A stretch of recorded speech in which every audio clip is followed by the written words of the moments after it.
बात करेंगे कोरोना के एक नए वेरिएंट की जिसका नाम है ओमिक्रॉन XBB.1.5। और अगर बात करें स्पेसिफिकली चीन की, तो चीन में कोरोना की नई लहर ने हंगामी सूरत हाल जो है वो पैदा कर दी और यौमिया केसेस में तेजी से इजाफा हो रहा है, जिसके बायस जो है वो जितनी भी सहूलियात है, तिबी सहूलियात की अगर बात करें तो उन पर भी बहुत इदारे जो ये सहूलियात फराहम करें उन पर काफी दबाव जो है वो बढ़ गया है। बिल्कुल। और बहुत की कमी का भी सामना है। बिल्कुल। और यौमिया केसेस जिस तरह आपने कहा है ना, इसमें बहुत इजाफा हो रहा है और अस्पतालों और में जो जगह है वो कम पड़ रही है। इमरजेंसी और इंतहाई निगहदाश्त के वार्ड्स में भी बिस्तर कम पड़ रहे हैं। अच्छा, चाइना की जब हम बात करेंगे, क्योंकि चाइना में कोरोना के फैलने का मतलब ये है कि वो फिर दीगर ममालिक में भी बहुत तेजी से फैलता है।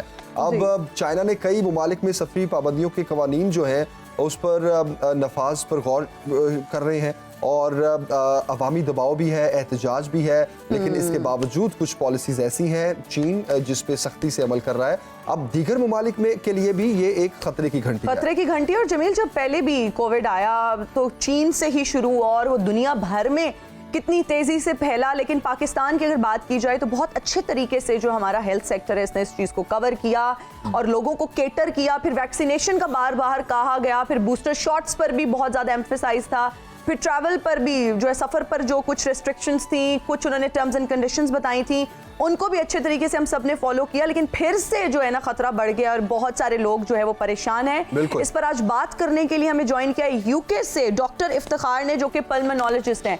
Thank you so much, good morning और बहुत शुक्रिया आप आज हमें ज्वाइन करें यूके से। क्या कहेंगे? अस्सलाम वालेकुम जी, बहुत शुक्रिया आपका कि आपने मुझे मौका दिया इससे बोलने के बारे में। देखिए, इसमें मामला ये है कि आप ओमिक्रॉन को ऐसे समझिए कि एक जैसे दरख्त है और उसकी डिफरेंट शाखें हैं। इजी तरीके से समझाने की कोशिश करता हूँ। वो ओमिक्रॉन की डिफरेंट शाखें हैं जिनको डिफरेंट नेम दे दिए गए। जैसे आप शुरू करें वो BA2, 3, 4, 5 आगे ये सब वेरिएंट्स हो गए उसी के ओमिक्रॉन के। उनका मेन जीनोमिक मेकअप है वो ओमिक्रॉन का ही है। BA जो नया वेरिएंट है BA2 के आगे एक रिकम्बिनेंट वेरिएंट बना जिसको कहते हैं XBB। उस XBB के बाद उसका एक सब वेरिएंट आया जिसका नाम है XBB.1.5। बेसिकली थोड़ी सी म्यूटेशंस हो जाती हैं, जैसे वायरस की नेचुरल हिस्ट्री होती है कि उसने म्यूटेशंस करनी होती हैं अपने आप को प्रोटेक्ट करने के लिए। नई नई चीजें जो हम करने लगे, जैसे वैक्सीन आ गई या कोई दवाई आ गई या हमने सारी चीजें इंप्रूव करने की कोशिश की, तो वो उसी तरह वायरस अपने आप को प्रोटेक्ट करने के लिए न्यू म्यूटेशंस करता रहता है, न्यू चीजें ले जाता है अपने मेन जीनोमिक मेकअप के अंदर। अब जो वेव जो चाइना में आई हुई है, या आप देख लें जैसे नॉर्थ अमेरिका में इस टाइम पे बहुत ज्यादा केसेस ज्यादा हो रहे हैं, यूके में बहुत ज्यादा केसेस हुए हैं, यूरोप में ये जो सारी पॉलिसीज हैं कि जी हम अब दोबारा से चाइना के शुरू कर दे टेस्टिंग करना, इसका कोई खातिर ख्वाह फायदा कुछ नहीं होगा, क्योंकि पहले भी हमने ये देखा कि इस तरीके से चीजें होती रही हैं जिससे ज्यादा फर्क नहीं पड़ता। At the end of the day जब आप खोलेंगे, जब आपको करना पड़ेगा, तो इस तरीके से आपके केसेस ज्यादा होंगे। और जो चाइना में इस वक्त वेरिएंट है वो वही वेरिएंट है जो कि इस वक्त नॉर्थ अमेरिका में भी है, यूरोप में भी है और पाकिस्तान में भी इसके केसेस डिटेक्ट हो चुके हैं। सही। पाकिस्तान में हमारा सिर्फ एक मसला है क्योंकि हमारे जीनोमिक टेस्टिंग इतनी ज्यादा जीनोटाइपिंग नहीं कर सकते और एक लिमिटेड है, इसलिए ये कहना कि पाकिस्तान में अभी ये वेरिएंट नहीं है या इंडिया में नहीं है या एशिया में नहीं है या यूरोप में नहीं है, वो कहना सही बात नहीं होगी। डॉक्टर इफ्तिखार, मैं आपसे ये जानना चाहूंगा, अब जिस तरह आपने बताया कि चीन के बाद अब अमेरिका में भी और यूरोप समेत यूके में भी जिस तरह आपने कहा कि ये सेम वेरिएंट है जो फैला है, तो मैं ये जानना चाहूंगा इसकी अलामात क्या हैं? क्या पहले जैसी ही अलामात हैं या डिफरेंट हैं? और क्या जो पूरी दुनिया में अब इसका जो फैलाव है उन अलामात में भी कोई चेंजिंग्स है? अलामात के बारे में भी मैं जानना चाहूंगा। जी, अलामात में आप सिर्फ इस तरह समझ लें कि थोड़ी सी चेंजेस इसलिए थोड़ी सी आई हैं क्योंकि बहुत सारे लोगों को वैक्सीन लग चुकी है या बूस्टर लग चुका है या थोड़ी सी नेचुरल इम्यूनिटी आ गई क्योंकि उनको पहले इन्फेक्शन हो गई थी। नॉर्मली जो कोरोना की वही है कि किसी को अगर नई खांसी डेवलप हो जाए या फीवर हो जाए ना, फीवर आप देखेंगे कि वो थोड़ा सा कम होने लग गया है क्योंकि लोगों को बहुत सारी इम्यूनिटी डेवलप हो गई है। बाकी गले की खराश, खांसी, बुखार चढ़ना नॉर्मल जैसे फ्लू की बॉडी एक्स होना, जो नॉर्मल है किसी भी वायरल इन्फेक्शन की, आप डेंगू की देख लें, अनलेस वो स्वेयर हो जाए उससे पहले सब वायरल इन्फेक्शन ऐसे जैसे नॉर्मल कॉमन कोल्ड होती है या इन्फ्लुएंजा या फ्लू का सीजन चलता है, उस तरह के जो सिम्टम्स हैं वही ओमिक्रॉन या किसी भी वायरल इन्फेक्शन के होंगे, अनलेस के वो स्वेयर फॉर्म है। अच्छा डॉक्टर इफ्तिखार, कहा यह जा रहा है कि ये जो वेरिएंट है डायरेक्टली अफेक्ट करेगा हमारे लंग्स को, इज दैट ट्रू? नो, ये एक मिसनोमर है कि डायरेक्टली अफेक्ट कर सकता। अब देखिए इस चीज को समझ है कि बेसिकली फर्क क्या है XBB 1.5 और XBB में, ये है कि XBB 1.5 जो है वो जो सेल्स हैं जिसके थ्रू वो अंदर जा सकता है अफेक्ट करने के लिए, उसको स्ट्रांगली बाइंड करता है, जिसकी वजह से उसके लिए फैलना इजी है। सिर्फ यहाँ तक। और अभी तक जितनी एक स्टडी हुई है जिसने ये शो किया कि इसकी सिवियरिटी उस तरह की नहीं है जैसे कि डेल्टा की थी, और मोर और लेस इसकी सिवियरिटी एक अपने ओमिक्रॉन जैसी ही है जो कि पहले ओमिक्रॉन चल रहा है। कोई न्यू सिवियरिटी इसमें या ये कहना कि ये मोर सिवियर हो गया है पुराने वायरस से, वो अभी तक के लिए ठीक बात नहीं है, क्योंकि ऐसी कोई स्टडी नहीं आई जिसमें अभी तक ये शो किया गया है। दूसरे नंबर पर वर्ल्ड हेल्थ ऑर्गेनाइजेशन ने भी इसको वेरिएंट ऑफ कंसर्न अभी तक नॉमिनेट किया, जैसे अल्फा को किया था, डेल्टा को किया था, गामा को किया था, इस तरह उन्होंने अभी तक कोई बात नहीं की गई इसके बारे में कि ये वेरिएंट ऑफ कंसर्न है। अच्छा डॉक्टर साहब, अब मुतासिर किस किस को कर सकता है ये वेरिएंट, क्योंकि इससे पहले हमने देखा कोरोना में जो ज्यादा उम्र के लोग हैं उनको सबसे ज्यादा एहतियात बरतने का कहा गया। अगर सेकेंडली देखा जाए, जितनी दफा इसका हिट रहा है कोविड का, इसमें वैक्सीन के साथ साथ बूस्टर शॉट्स भी लगे। क्या जिनको वैक्सीन हो चुकी है उनको दोबारा वैक्सीन की भी जरूरत है, और क्या जिनको वैक्सीन हो चुकी है क्या वो इस वेरिएंट से महफूज रहेंगे? अच्छा, इसमें दो चीज समझने की जरूरत है। एक तो ये कि एक इन्फेक्शन होना और एक स्वेयर डिजीज होना। अब इन्फेक्शन के बारे में जो भी वैक्सीन आई है उसका इन्फेक्शन पे इतना अच्छा कंट्रोल नहीं रहा। लाइकली आप ऐसे समझ लें कि जो हम फ्लू की वैक्सीन लगाते हैं उसकी नॉर्मल प्रोटेक्शन अबाउट 50 to 60% है बीमारी को बचाने के लिए। इसी तरह जो कोविड की सारी जो वैक्सीन आई हैं उसकी जो आप अगर ट्रायल भी देख लें, शुरू में जो फाइजर या मोडर्ना का हुआ था तो वो भी 70-80% के करीब थी कि उनकी प्रोटेक्शन की। इसी तरह जो साइनोफार्म पाकिस्तान में लगी उसके 78% था।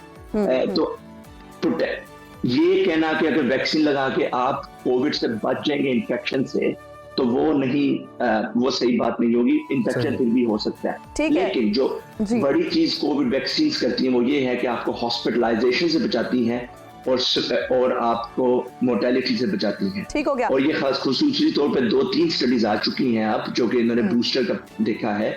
उसमें ये शो हुआ है कि कोई भी 50 साल से जो ऊपर था एक स्टडी में, और दूसरी स्टडी में 18 साल से ऊपर था कोई भी, उनको हॉस्पिटलाइजेशन से बचाना और उनको मरने से बचाने में वैक्सीन बहुत इंपॉर्टेंट रही हैं। तो वैक्सीन लगवाना बहुत जरूरी है। तो डॉक्टर साहब, ये जो कॉमन फ्लू है, कॉमन इन्फ्लुएंजा है, किस तरह से हम आइडेंटिफाई कर पाएंगे कि ये खुदा ना खास्ता कोविड की सिम्टम्स हैं जो नया वेरिएंट है, या फिर ये कॉमन कोल्ड या फ्लू है? हाउ डू वी आइडेंटिफाई कि कौन सा इसमें से हमें डिजीज में हम मुब्तला है? उसके अलावा प्रिकॉशंस की भी थोड़ी सी बात करते हैं। क्या मास्क लगाना भी इम्पोर्टेंट है, और इसके अलावा क्या प्रिकॉशंस का लेना जरूरी है?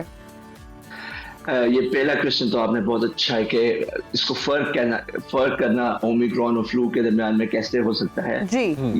तो इसका ऑनेस्ट आंसर यही है कि ये बहुत मुश्किल है कि दोनों में फर्क कैसे किया जाए, क्योंकि वो वायरल इलनेस है दोनों, और दोनों में कोई ऐसी चीज फर्क नहीं आएगी। ये सिर्फ ऐसे ही हो सकता है कि आप टेस्ट कर लें और टेस्ट पे फ्लू पॉजिटिव आ जाए या उस पे जैसे कोविड पॉजिटिव आ जाए। नॉर्मली यूके में भी यही प्रैक्टिस है, वो एक वायरल PCR करते हैं, साथ ही कोविड का करते हैं, दोनों चीज को टेस्ट कर लेते हैं, तो जो भी चीज पॉजिटिव आ जाए। आजकल आप ये देखेंगे कि फ्लू बहुत ज्यादा फैल रहा है। वो उसकी रीजन ये हुई कि पिछले 2 साल हमने मास्क बहुत ज्यादा यूज किए। उस वक्त तो चले कोविड से बचने के यूज हो रहे थे, लेकिन वो मास्क का फायदा ये हुआ कि बाकी जो आपके रेस्पिरेटरी होते हैं उसने उसके खिलाफ भी प्रोटेक्शन प्रोवाइड की। अब क्योंकि मास्क चले गए हैं, और क्योंकि अब इसलिए फ्लू ज्यादा जोर से भी आ रहा है, क्योंकि वो उस तरह की जो इम्यूनिटी आप में आ जाती है जो कि नॉर्मल वायरसेस के जब आप एक्सपोज होते हैं तो आपकी बॉडी की एक नेचुरल इम्यूनिटी डेवलप होने लग जाती है, वो चली गई। क्योंकि हम लोग मास्क पहनते रहे और एक दूसरे, और जो कि गलत चीज नहीं थी, बहुत जरूरी था उस टाइम पे ये पहनना, लेकिन वो नेशनल इम्यूनिटी चली गई इस तरीके से। बाकी जो मिटिगेशन है या इसके प्रोटेक्शन और जो प्रिवेंशन चीजें हैं वो वही हैं जो नॉर्मल जो हम पहले करते रहे हैं, कि हाथ धोएं, मास्क पहने, डिस्टेंस रखें, और कई चीजें बाज़ ये तो एक बेसिक प्रिवेंशन है। बाज़ जब आप किसी ऐसी एनवायरनमेंट में हो जहाँ पर ज्यादा फैलने का खतरा है तो वहाँ पर FFP2 या FFP3 का इस्तेमाल ज्यादा जरूरी है एज कम्पेयर टू सर्जिकल और क्लॉथ मास्क। सही सही। अच्छा डॉक्टर साहब, अब मैं ये भी जानना चाहूँगा आपसे कि इससे पहले कोविड के जितने वेरिएंट्स आए उसके बारे में कहा जाता था कि ये सर्दियों में ज़्यादा फैलेगा और गर्मियों में थोड़ा इसका इफेक्ट कम हो जाएगा। एक तो मैं ये जानना चाहूँगा क्या इसमें कोई हकीकत थी, अगर थी तो क्या इस वेरिएंट का टेम्परेचर से कुछ लेना देना है, लाइक गर्मी या सर्दी में इसके इफेक्ट किस तरह होगा? देखें, रेस्पिरेटरी वायरसेस जो हैं उनके लिए नॉर्मली बहुत इजी होता है कि आप जब सर्दी आए तो वो ज्यादा फैलते हैं। रीजन इसकी ये है क्योंकि हम ज्यादा टाइम इंडोर स्पेंड करने लग जाते हैं, हीटिंग चल होती है, हर कोई करीब बैठा होता है, तो इस वजह से किसी भी वायरस के लिए फैलना इजी है। वो खाली कोविड के लिए नहीं, कोई भी रेस्पिरेटरी वायरस हो उसके लिए इजी होता है फैलना इस तरीके से। हमने पहले भी ये देखा कि जब हमें कहा गया कि गर्मियों में कोविड नहीं फैलेगा, लेकिन वो उस टाइम भी फैला। सिर्फ कहना ये कि सर्दियों में फैलता ज्यादा है, वो सिर्फ इसलिए फैलता ज्यादा है क्योंकि हम ज्यादातर टाइम इंडोर स्पेंड करने लग जाते हैं सर्दी की वजह से, और लोग एक दूसरे के करीब बैठते हैं कि वो थोड़ा सा और बेहतर एनवायरनमेंट बेहतर हो जाए। इस वजह से वायरसेस के लिए ज्यादा फैलना सर्दियों में इजी होता है। और ये सिर्फ कोविड नहीं, कॉमन कोल्ड देख लें या कोई भी रेस्पिरेटरी वायरस है वो सर्दियों में ज्यादा फैलेगा। ठीक हो गया। तो डॉक्टर साहब ये भी बताइएगा कि इसके फैलाव को रोका किस तरह से जा सकता है? अगर हम पर्सनल लेवल पे बात करें, क्या ऐसी प्रिकॉशनरी मेजर्स है जिनको लेने की जरूरत है other than wearing a mask? देखें, जो चीजें हम पहले से करके आ रहे हैं, मतलब पिछले 2 सालों से, अब तो ऑलमोस्ट 3 साल होने वाले, हाथ धोएं, सैनिटाइजर यूज करें, keep a safe distance from other, like कई मुल्कों में 1.5 कहते हैं, कई जगह पे 2 मीटर्स कहते हैं। तो बेसिकली इसकी प्रिवेंशन बिल्कुल वही है जो कि आप इन्फ्लुएंजा के लिए करेंगे, मास्क पहने या कोई भी रेस्पिरेटरी वायरस को फैलने से बचाने के लिए। इसी तरह कोविड के लिए वही है जो कि हम पहले से करते आ रहे हैं। कोई नई चीज नहीं आ गई कि इस वेरिएंट के आने की वजह से कोविड का मेन जीनोमिक उसका जो सीक्वेंस है वो चेंज हो जाएगा, नहीं, वो वही है। आप इस तरह समझ लें, मैंने जैसे आपको बताया दरख्त है, उसकी डिफरेंट शाखें हैं, वो दरख्त को आपने समझ लिया कि ओमिक्रॉन वायरस, उसकी डिफरेंट शाखें हैं, उन शाखों से at the end of the day वो है वही दरख्त जिसकी डिफरेंट शाखें निकलती आ रही हैं। अच्छा डॉक्टर साहब, ये भी कहा जा रहा था कि कुछ सर्टेन ब्लड ग्रुप्स हैं जिनको इफेक्ट जो नहीं हो रहे कोरोना की वजह से, और ब्लड ग्रुप ओ नेगेटिव या शायद प्रोबेबली ओ पॉजिटिव की बात की जा रही थी कि जिन लोगों का ये ब्लड ग्रुप है वो ज्यादा इफेक्ट नहीं हो रहे कोरोना से। इस बात में क्या कोई हकीकत है? क्या कोई सर्टेन ब्लड ग्रुप्स हैं जो इफेक्ट नहीं हो रहे? देखिए जी, जितनी स्टडीज मेरी नजर से गुजरी है, ये बड़ा शुरू हुआ था ये खसूसी तौर पे 2020 के एंड पे और 2021 के स्टार्ट में, जब ये हुआ था कि जी ये वाले ब्लड ग्रुप्स नहीं हो रहे, और उस वक्त सिर्फ ये सबकी ऑब्जर्वेशन थी, कोई ऐसा बड़ा ट्रायल नहीं आया था जिसकी वजह से ये कहा जा सके कि ये ऐसे था। अभी तक जितनी स्टडीज है उसमें कोई स्पेसिफिक ब्लड ग्रुप नहीं बताया गया कि इसको प्रोटेक्शन हासिल है इस कोरोना से। मेरी नजर से नहीं गुजरी, मैं कोई गलत कोट नहीं करना चाहता, लेकिन अभी तक कोई ऐसी चीज नहीं हुई या जो हमने अपनी डे टू डे प्रैक्टिस में भी की हो, या कोई हीमाटोलॉजिस्ट ने भी कहा हो कि ये ब्लड ग्रुप सेफ है as compare to the other blood group, ऐसी कोई चीज नहीं है।